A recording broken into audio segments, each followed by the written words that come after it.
Hello and welcome to another fun-filled edition of Adam's Music Box. Well, for those of you who know me, Jan Hammer is one of my absolute favorite musicians of all time. One of the most unique keyboard players um, ever.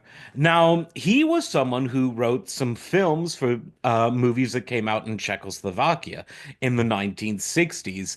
And who would have ever thought that that person would be so innovative, funky, groovy, and soulful that he would become part of the original and quintessential lineup of Mahavishnu Orchestra and provide a great melodic foil to two other great melodists in the band, violinist Jerry Goodman, and of course the band's leader, Mahavishnu John McLaughlin.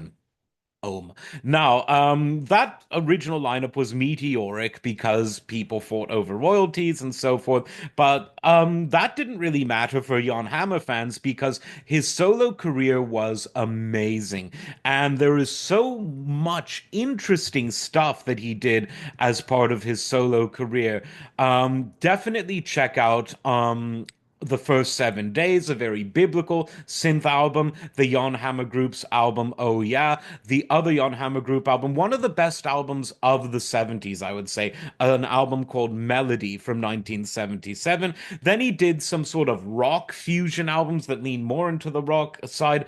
One was called Black Sheep, and one was simply called Hammer, and that was with the group called Hammer. And oh yeah, in the middle of all this, he collaborates loads with people like Jeff Beck, then later with Neil Sean of Journey. They did a duo called Sean and Hammer.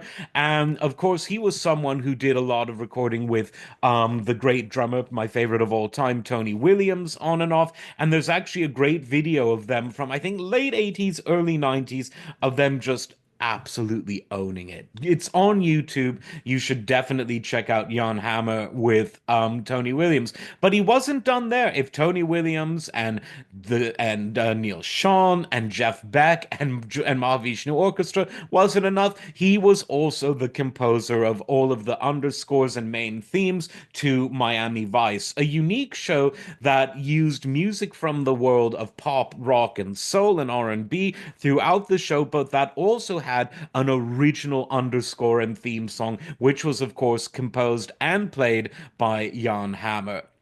Absolutely wonderful stuff. And he is still going very, very strong. And what a discography he has. And look at all the stuff he did with Al Di Meola, from Elegant Gypsy and Splendido Hotel to his albums of the early 80s, played on Spectrum, the legendary fusion album by fellow Mahavishnu alum Billy Cobham.